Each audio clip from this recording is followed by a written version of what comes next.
يا أيها الذين آمنوا قوا أنفسكم وأهليكم نارا وقودها الناس والحجارة عليها ملائكة غلاظ شداد لا يعصون الله ما أمرهم ويفعلون ما يؤمرون. وقال النبي صلى الله تعالى عليه وسلم إذا مات حامل القرآن قال الله تعالى لعرضه يا عرضي لا تعقل جسده قالت العرض یا رب کیف اعقل جسده وفی قلبه کلامه او کما قال علیہ الصلاۃ والسلام۔ بزرگان محترم، میں اردو میں بات کروں گا اور مجھے بتایا گیا کہ الحمدللہ یہاں اردو میں لوگ سمجھتے ہیں اور زیادہ تر کمیونٹی اردو ہی کو سمجھنے والی ہے، اور حضرت مفتی صاحب نے آپ کے سامنے انگلش میں مختصر لیکن جامع بات کی ہے۔ پہلی بات تو مفتی صاحب نے ایک حدیث شریف کی طرف اشارہ کیا کہ نبی اکرم صلی اللہ علیہ وسلم فرماتے ہیں کہ جس نے الف لام میم پڑھا اس کو 30 نیکیاں ملے گی۔ وَأَنَا لَا أَقُولُ الف لام میم حرف بل الف حرف ولام حرف ومیم حرف۔ الف ایک لیٹر ہے، میم ایک ہے اور لام ایک ہے۔ گویا الف پر تین، لام پر تین اور میم پر تین، اللہ تعالیٰ 30 نیکیاں عطا فرماتے ہیں۔ اس حدیث شریف پر آپ غور فرمائیں کہ جناب نبی کریم صلی اللہ علیہ وسلم جب قرآن کی تلاوت کا مسئلہ بیان فرماتے ہیں تو جس سینٹنس سے مثال دے رہے ہیں اس لفظ کا معنی کوئی نہیں جانتا۔ یہ علماء بیٹھے ہیں، آپ ان سے پوچھئے کہ الف لام میم کا کیا معنی، ما معنی الف لام میم؟ اللہ عالم بمرادہ بذلک، اللہ اس کی مراد کو بہت جانتا ہے۔ الف لام میم کا معنی کوئی نہیں جانتا، اور نبی جب ثواب بیان فرماتے ہیں تلاوت قرآن پر تو ایسے لفظ کو ذکر فرماتے ہیں جس کا معنی کوئی نہیں جانتا۔ نبی کریم صلی اللہ علیہ وسلم نے اپنی امت کو اشارہ فرمایا کہ بغیر سمجھ کے قرآن پڑھو گے تو بھی اللہ ثواب عطا فرمائے۔ مسئلہ یاد رکھے، الف لام میم کا معنی کوئی جانتا ہی نہیں، اور نبی مثال اس کی دے رہے ہیں۔ تو بغیر سمجھے ہوئے بھی ہاں قرآن کریم کو سمجھنا چاہیے۔ ان ھذا القرآن یہدی للتی ہی اقوم، ہدایت کے لیے آیا۔ امام غزالی رحمۃ اللہ علیہ فرماتے ہیں کہ اللہ تعالیٰ کی طرف سے خط ہے اپنے بندوں کے نام، اور کسی میرے محبوب کا خط آ جائے اور میں اس کی زبان نہیں جانتا ہوں، فرینچ نہیں جانتا، یا چلو میں انگلش نہیں جانتا ہوں، یا میں ترکیہ زبان نہیں جانتا، یا پشتو نہیں جانتا، اور مجھے اس زبان میں خط آیا تو میں 10 آدمیوں کو خط بتاتا ہوں کہ بتاؤ میرا محبوب کیا لکھتا ہے، میرا محبوب کیا کہہ رہا ہے اس میں۔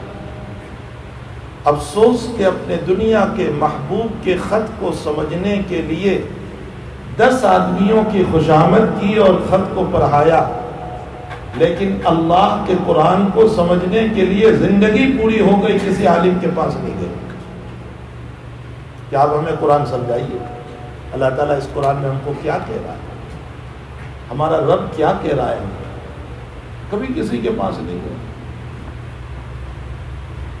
تو قرآن سمجھنا چاہیے اور سمجھ کر پڑھنا چاہیے، لیکن لوگ جو یہ کہتے ہیں کہ یہ حافظ کرانے سے کیا فائدہ، یہ جو ہے رٹ لیا اور پڑھ لیا، اس سے کیا فائدہ؟ نبی علیہ الصلوۃ والسلام فرماتے ہیں کہ بغیر سمجھے پڑھو گے تو بھی ثواب سے خالی نہیں، ثواب ضرور ملے گا اس پر۔ افضل القرآن کلام اللہ۔ ہمارے بزرگان دین فرماتے ہیں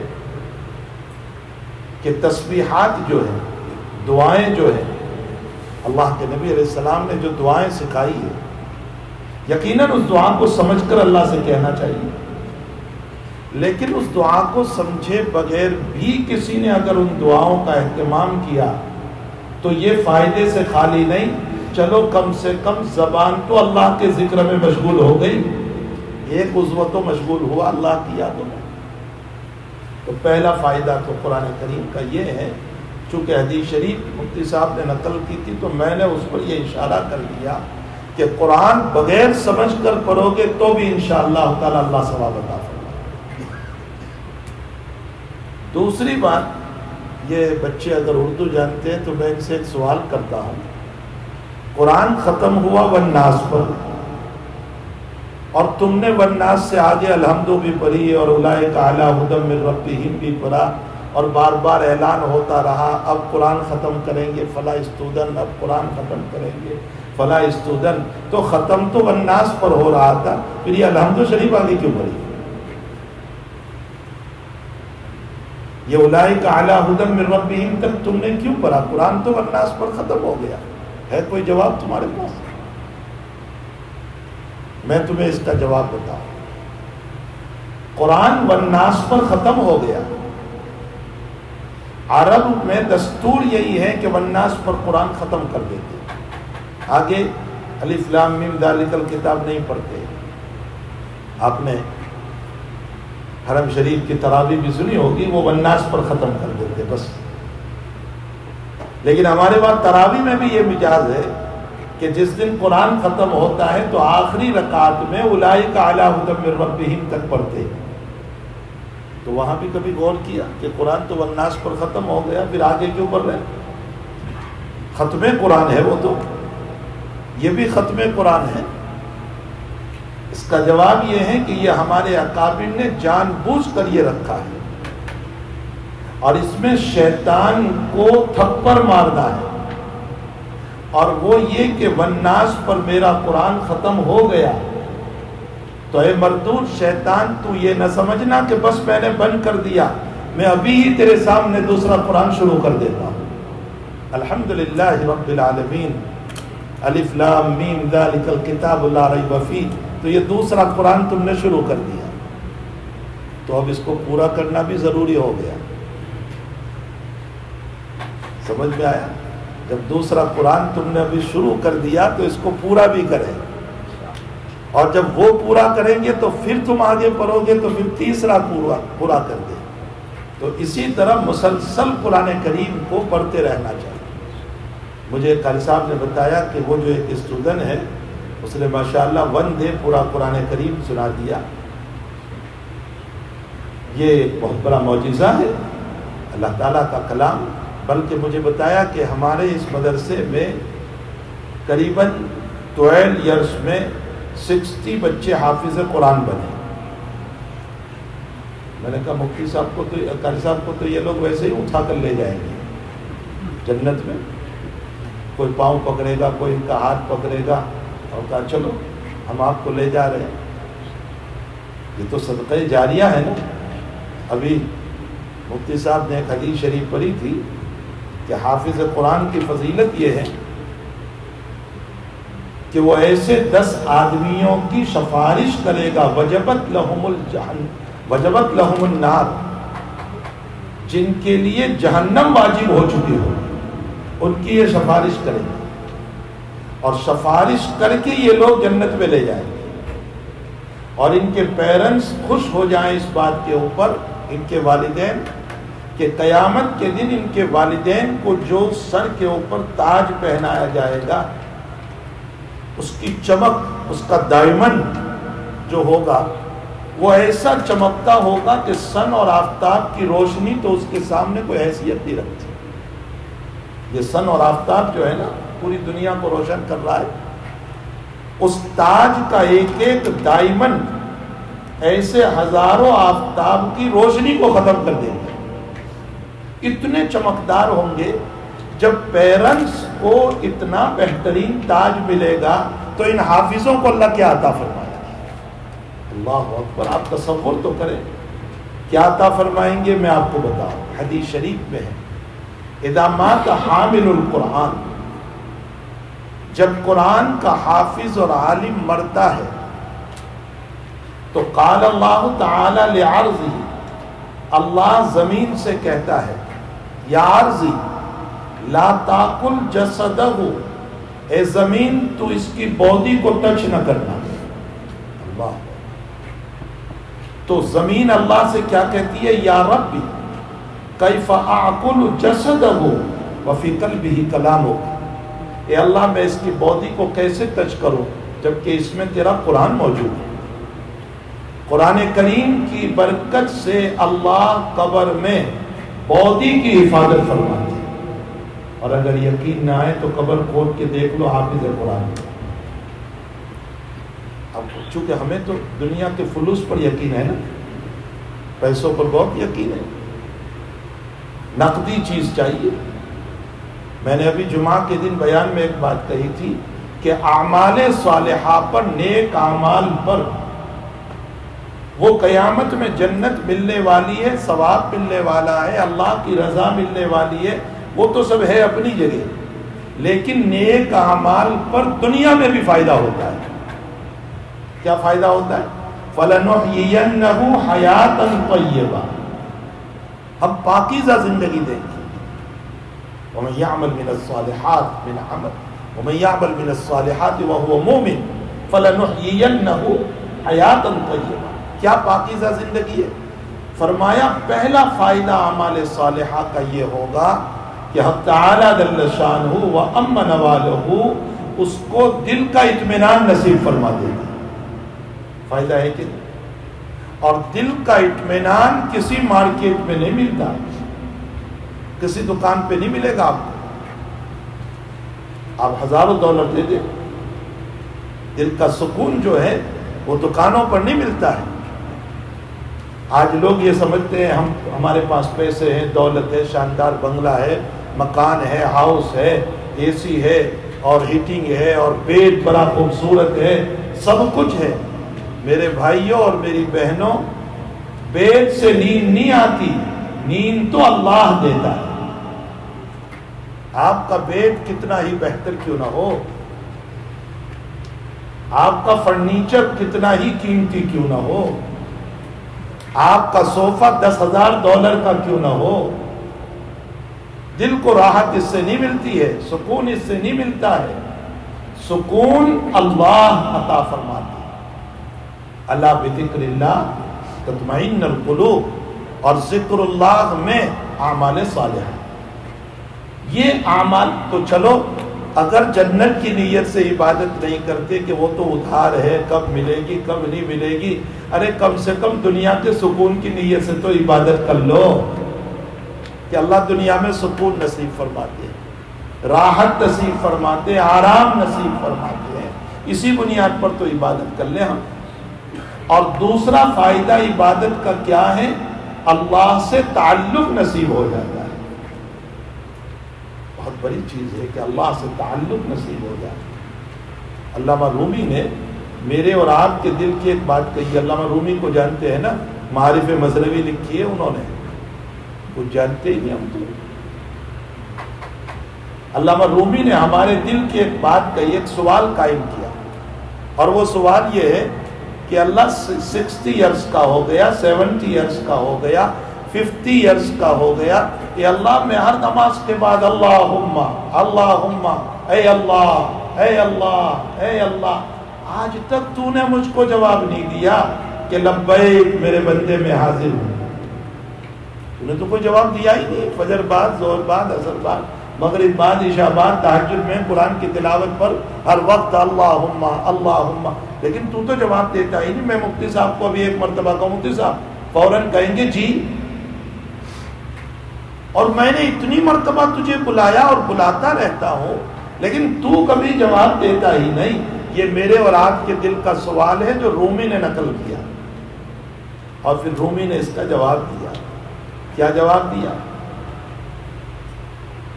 گفت یہ اللہ ہے تو لبیک ماس، گفت یہ اللہ ہے تو لبیک ماس. اے میرے بندے، تیرا اے اللہ بولنا، اللہم بولنا، یہ ہمارا جواب ہے.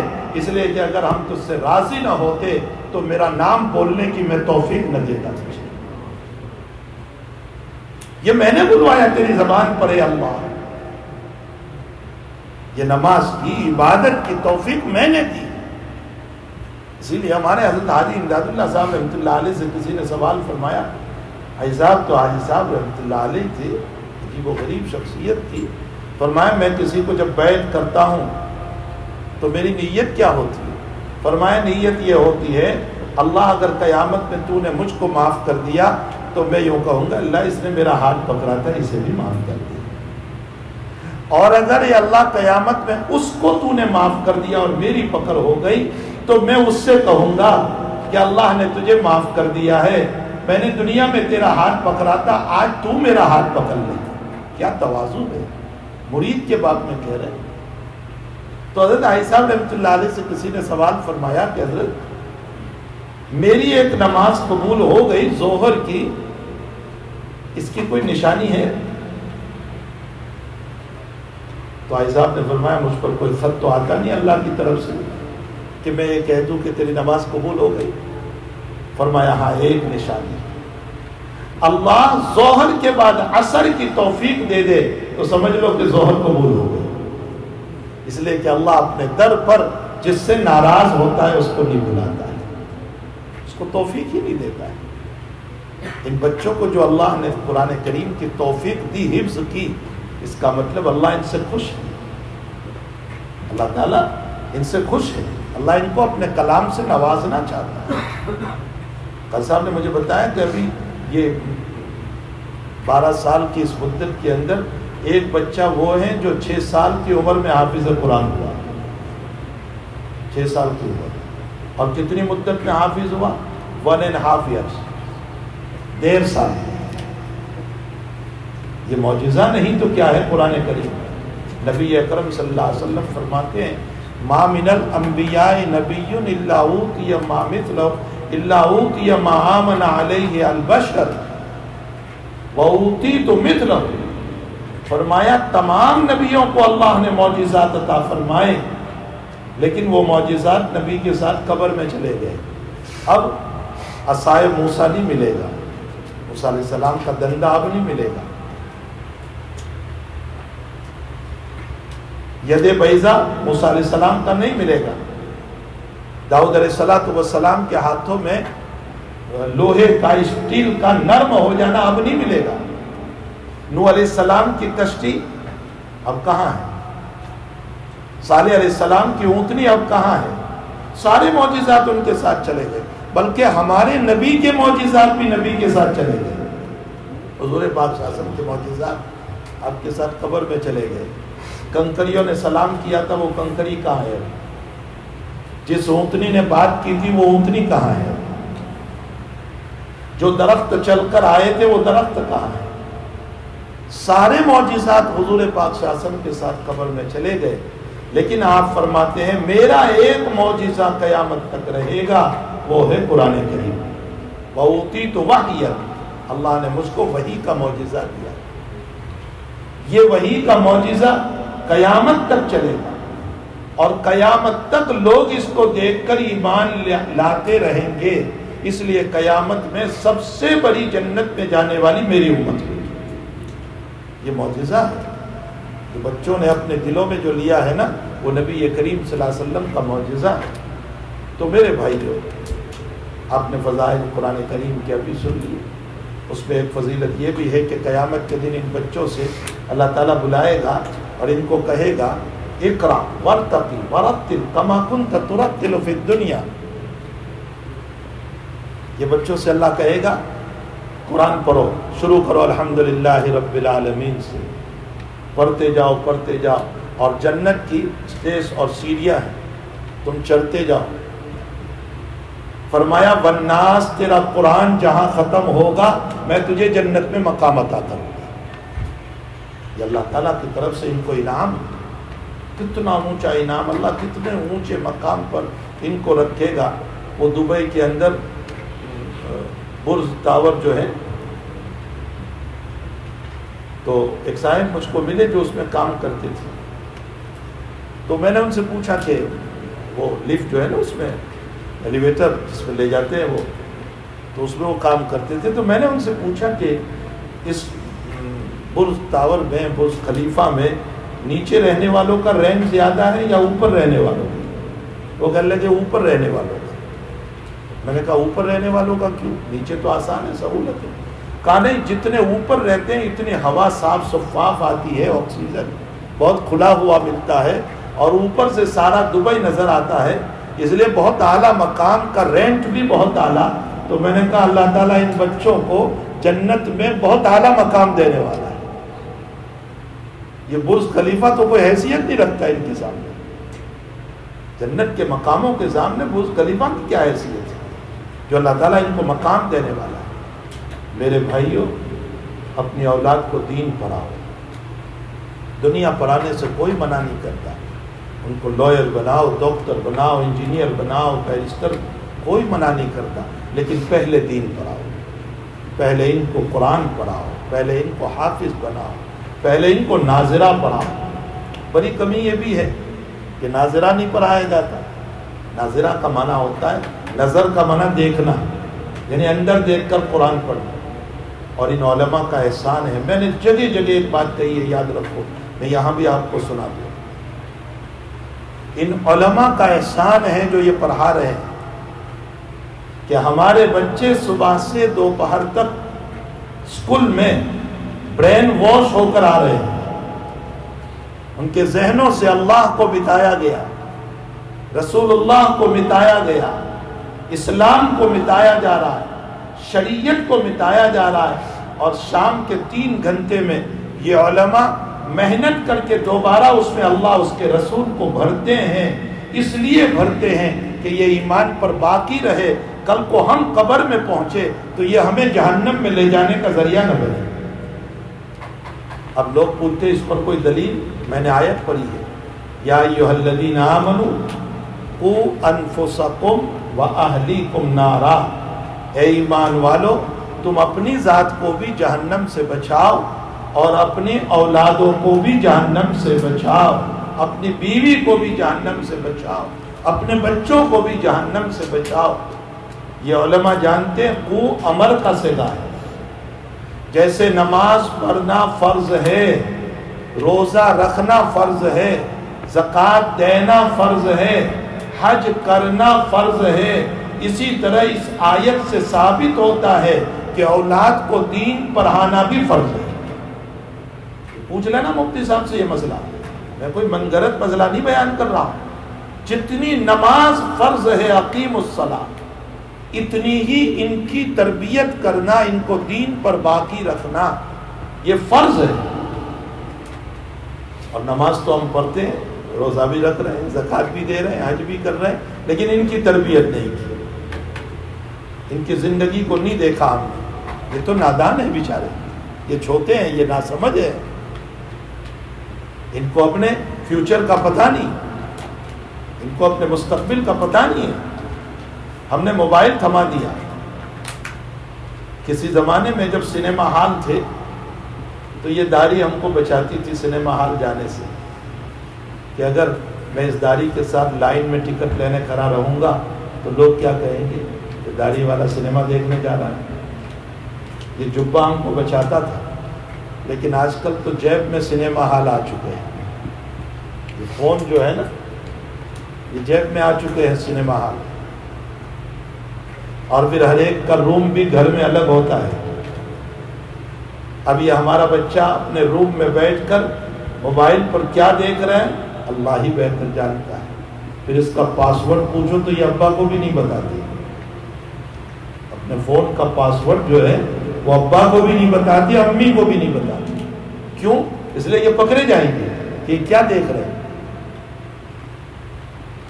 تو یہ خلوتوں میں گندگیوں کو نہ دیکھیں، ان کا ذہن خراب نہ ہو، یہ بے حیائی میں نہ جائیں، یہ ننگی دنیا میں قدم نہ رکھیں، بلکہ اللہ، اس کے رسول، قرآن اور اس کی حدیث کے دیوانے رہیں۔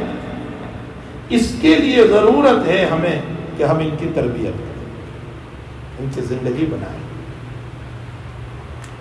ان کا جو ہے فیوچر بنائیں، تاکہ کل کو ہم جب قبر میں پہنچے تو یہ ہماری قبر پر آ کر کم سے کم قل اللہ تو پڑھیں گے، ایصال ثواب تو کریں گے۔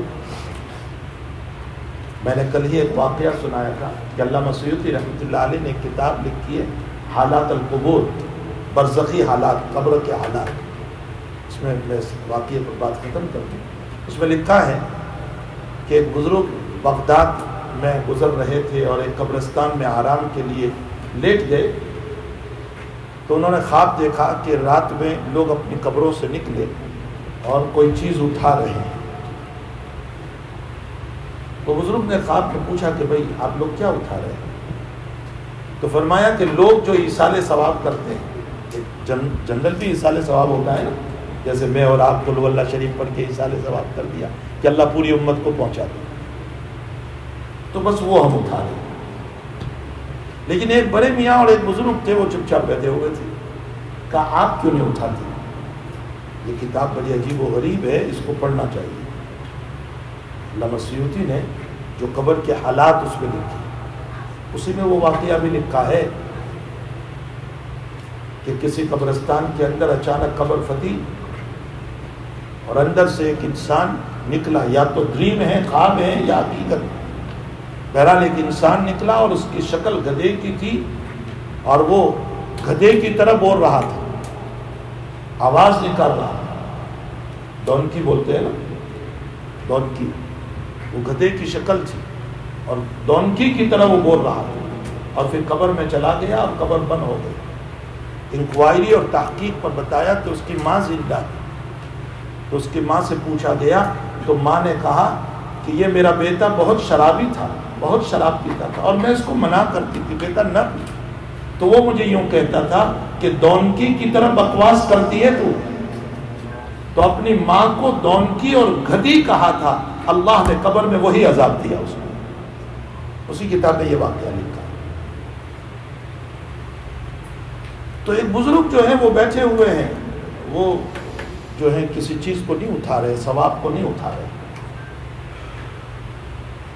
تو وہ ڈریم دیکھنے والے بزرگ پوچھ رہے ہیں ان سے کہ بھائی آپ کیوں نہیں اٹھا رہے؟ سارے لوگ تو یہ اٹھا رہے ثواب، کیا آپ کو ضرورت نہیں ہے؟ تو اس بزرگ نے جواب دیا کہ میں نے اپنے بیٹے کو حافظ قرآن بنایا ہے. اللہ.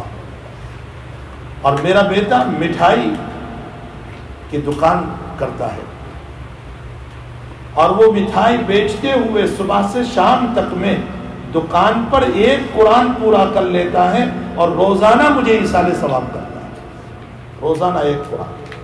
تو میں الحمدللہ میرا بیٹا مجھے ایک قرآن روزانہ بھیج رہا ہے.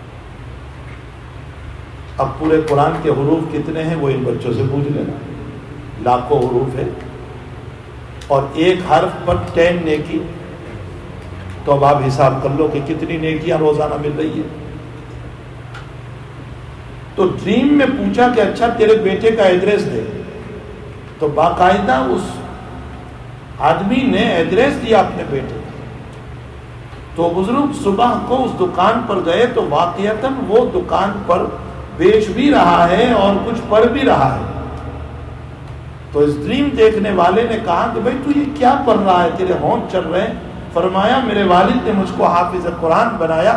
میں صبح سے قرآن پڑھنا شروع کرتا ہوں اور شام کو میں قرآن پڑھ کے میرے والد صاحب کو ایصال ثواب کرتا ہوں.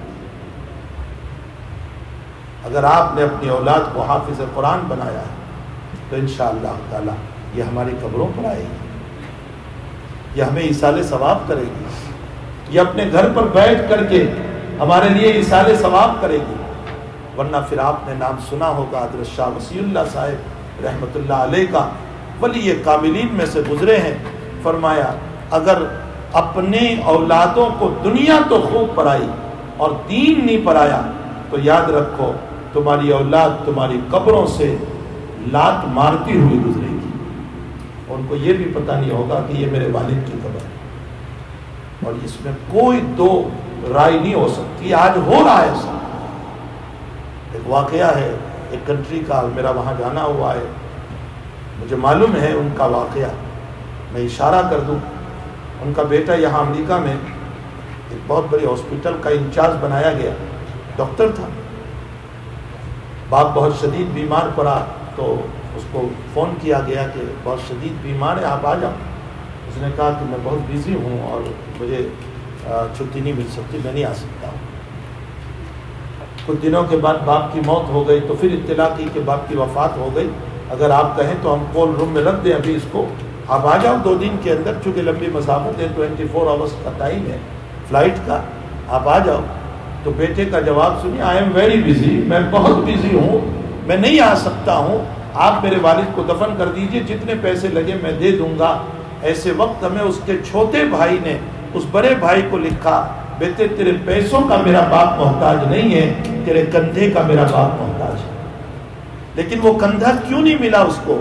اس لیے کہ اس بچے کو دنیا کی تعلیم تو دی تھی قرآن نے، قرآن نہیں دیا تھا اس کو، رسول اللہ نہیں دیے تھے، دین کی تعلیم نہیں تھی۔ یہی امریکہ کا اور ایک واقعہ سناؤ، ایک عورت ہے انتقال کر گئی وہ تو بیچاری، اس نے مجھے جب فون کیا تھا 10 سال پہلے، اس وقت 75 یا 80 سال کی عمر تھی، مجھے کہا کہ مولانا میرے لیے دعا کیجئے، میرے بیٹے نے جو ڈاکٹر ہے اس نے ایک وائٹ پیپل سے نکاح کر لیا ہے اور وہ مجھے اب گھر میں رکھنا نہیں چاہتی، اس لیے میرے بچے کو یہ سمجھایا کہ تیری ماں مینٹلی افیکٹ والی ہو چکی ہے، اس کو مینٹل ہاسپٹل میں داخل کر دے۔ تو میرے بچے نے وہاں جو ہے مینٹل ہاسپٹل کا سب کچھ نظام بھی کر لیا ہے، مجھے 2 دن میں لے جائیں گے، مجھے کوئی مینٹلی افیکٹ نہیں ہے، الحمدللہ میں بہت اچھی ہوں، لیکن یہ بہانہ بنا کر کے مجھے ایڈمٹ کیا جائے گا۔ مولانا دعا فرمائیں، میری 30 سال کی عمر سے آج تک تہجد نہیں گئی، وہاں میری نماز کا کیا مسئلہ ہوگا؟ یہ ماں رو رہی ہے، اور میرے کھانے کا کیا مسئلہ ہوگا جبکہ میں نے حرام کا لقمہ نہیں کھایا ہے؟ اور اس کے بعد ماں نے روتے ہوئے جو جواب دیا وہ یہ جواب تھا، افسوس مجھ ہی پر ہے، میں نے اس کو دنیا پڑھائی، دین نہیں پڑھایا، اپنی اولادوں کو پہلے دین پڑھاؤ، پھر جو چاہے آپ پڑھاؤ، کوئی حرج نہیں، ان کو لائر بناؤ، ان کو ڈاکٹر بناؤ، کون منع کر رہا ہے، لیکن پہلے قرآن پڑھا دو، پہلے ان کو حافظ بناؤ، پہلے رسول اللہ صلی اللہ علیہ وسلم کی سنتیں سکھاؤ، ان کو مبارک زندگی ان کو بتاؤ۔ حق تعالیٰ جل شان ہے اس مدرسے کو دین دوگنی رات چوگنی ترقیوں سے مالا مال فرمائے۔ اللہ تعالیٰ ان بچوں کے سینوں میں جو بہت پیارے بچے لگ رہے ہیں، اللہ ان کے سینوں میں تا قیام قیامت قرآن کریم کو محفوظ فرمائے، اور ان کے والدین کی، ان کے پیرنٹس کی، ان کے رشتہ داروں کی، ان کے استاذ کی، اور جتنے لوگ ہیں بلکہ ہم لوگ بھی شریک ہو جائیں کہ اللہ ہم سب کی بھی ان بچوں کے قرآن کے صدقے میں ہماری بھی مغفرت فرما دے۔ قرآن بہت بڑی دولت ہے، جن کے بچوں کو ملی ہے وہ جو ہے بہت خوشی کا اظہار کریں کہ بہت بڑی دولت ملی ہے، بہت بڑی دولت ملی ہے، کوئی معمولی دولت آپ کے بچوں کو اللہ تعالیٰ نے نہیں دی ہے۔ اگر لائر اور ٹیچر بن جاتے اور یہ ڈاکٹر بن جاتے تو آپ 2 ہاتھ ان کو گلے لگاتے، اور حفظ قرآن پر کیا ہم کو خوشی نہیں ہوگی کہ اللہ نے اپنا مبارک قرآن ان کے سینے میں اتار دیا، جو کتنی محنتوں کے بعد اترا ہے۔ یہ تو استاد سے پوچھے کہ کتنی محنتیں ان کے لگی ہے اور کتنی محنتوں کے بعد یہ قرآن ان کے دل میں اترا ہوا ہے۔ تو خوش نصیب ہے وہ لوگ جو اس طرح جن کے بچے حافظ قرآن بنے ہیں اور جن کے بچے حافظ قرآن بن رہے ہیں۔ اللہ تعالیٰ ان کو بھی جلد از جلد حافظ قرآن بنا دیں، اور آئندہ ہم سب کو بھی اپنی اولادوں کو حافظ قرآن بنانے کی، عالم دین بنانے کی، کم سے کم دین کے داعی بنانے کی، قرآن اور حدیث ان کو کچھ پڑھانے کی اللہ ہم سب کو توفیق عطا فرمائے۔ وصلی اللہ علی نبینا محمد وآلہ وصحبہ اجمعین برحمتک یا ارحم